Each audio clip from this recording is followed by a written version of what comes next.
When the frost bites the snow and Christmas comes around. Hey guys, and welcome back to the LEGO Star Wars Advent Calendar, guys. Today we're on day number 17, so let's go on with it.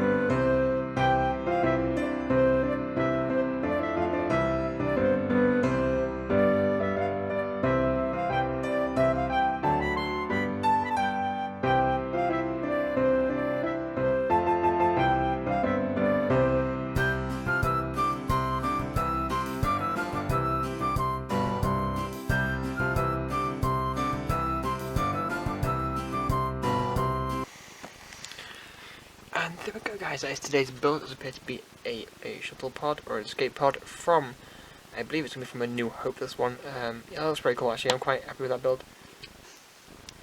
Totally different, never has been like that before. This Advent Calendar does be proving to a lot of cool new builds in it, guys. This one's pretty cool as well. I like this one, it's decent. That's today's build, guys. Thanks for watching. I'll see you later. Goodbye.